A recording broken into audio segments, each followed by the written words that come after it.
Hey friends, Wayne Brown here. Getting ready to ship this unit to Australia, so I just wanted to go over a couple of things. This is the D200 assembly, and it uses that primary plate which bolts onto the spindles after you drill your 2 holes there and use the existing holes. Now if you'll notice right here, this is actually the driver's side. How can I tell it's the driver's side? Well, because it's inclined in for the camber. So, here's our driver's side. And, of course, it is mounted in what we call the 10 or 2 position, which allows everything to clear and bolt right up. So, this caliper plate bolts on with these 2 great big 1/2-inch bolts.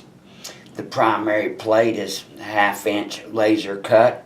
Secondary plate is this 3/8 laser cut, and it's really fast. So here we go, and right here what we've got is your typical 70s, mid-70s wide mouth GM calipers from truck models, and it slides right on.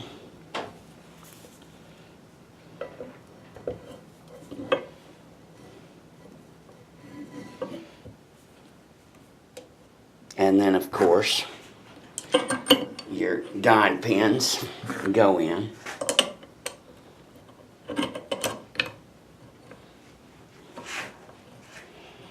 And screw down.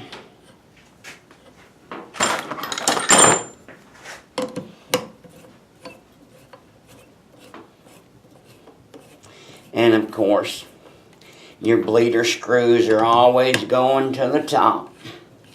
No matter where your caliper's located or how it's mounted, you need to make sure that your bleeder screw is on the top. And voila! We have our disc brake assembly on, and now we're looking at it from the inside, from the oil pan view. Beautiful and simple, isn't it, gang? Great big 0.25-inch rotor. This particular one did the option with the early style 6-bolt pattern, like on some of the 1-tons from the 50s. And the 60s used those big 6-bolt patterns, and so we did this rotor to fulfill those needs. God bless you. God bless America. And doesn't get any easier than that, does it? Bye.